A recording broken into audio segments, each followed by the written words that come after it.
At dahil second hand yung S1000 natin, kailangan natin siyang ipa-check at ipa-change oil. So punta tayo kay MM189.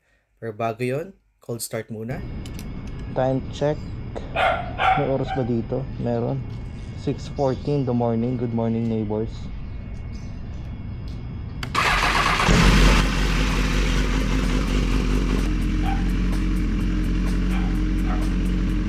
Dahil malayo ang MM189 from Parañaque, kailangan natin gumising ng umaga.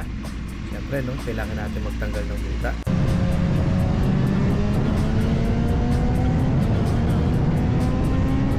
Piga lang ng konti para magising-gising. Since walang gas gauge yung S1000 natin, kailangan natin magpagas para sure na hindi maubusan bago pumunta kay MM189. Maaga pa lang pero may build up na agad ng traffic sa NLEX. Napaka-unpredictable talaga dito. Pero syempre salamat sa mga nagbibigay sa atin ng space para makapag-lane filter. Shoutout pala dyan sa mga kasama nating nag-ride din ng umaga. May kalayuan yung MM189 pero okay lang naman kasi sa Waze naman sakto naman yung pin. Bale skyway lang tapos pagbaba mo ng Balintawak, bagtasin mo lang yung NLEX tapos mag-exit ka ng Balagtas. Tapos nung dire-diretso mo lang yung Balagtas, medyo mahaba yan, ingat lang kasi maraming truck na nag-U-turn. No? Nakaka-tempt kasing pumiga dito dahil ang luwag ng kalye. Mahirap i-explain sa voiceover yung daan papunta dito galing ng Balagtas pero Waze nyo lang, sakto naman yun. Inabot lang tayo ng 1 oras papunta dito galing ng Parañaque. Ongoing yung renovation ng shop ni MM189 at saka puno sa work area kaya dito na tayo pinapark.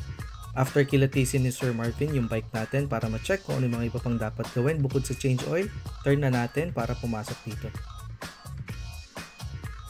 Dito nga, pine-prepare na yung bike natin para sa magiging change oil.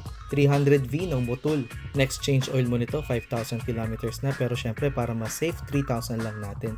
Ito si Sir John, isa sa mga mekaniko ng MM189. Dito nga nakakatuwang panoorin dahil alam mong sanay na sanay at alam niya na yung kailangan gawin. Siguro advantage din dahil bukod sa marami pang motor, isa sa personal bike ni Sir Marvin is S1000 din. Change oil yung pinunta ko dito pero ewan ko ba bigla na lang ako nabudol ni Sir Marvin dito sa frame cover na AB Racing. Napa-oo na lang din ako dahil alam ko naman kailangan ko rin to dahil pag umiinit yung frame nakakapasok. Halos isang buong araw ako dito sa dami ng pinagawa ko at bago ko umalis ng shop, final inspection ni Sir Marvin para sa mga few adjustments. At yun nga, natapos din lahat ng mga pinagawa natin. Yun ay change oil, throttle at saka clutch adjustment. Hindi na lang naisama sa video pero pati yung suspension ay tono na rin. Thank you Sir Marvin at Team 189. Mabuhay kayo. Yun lang.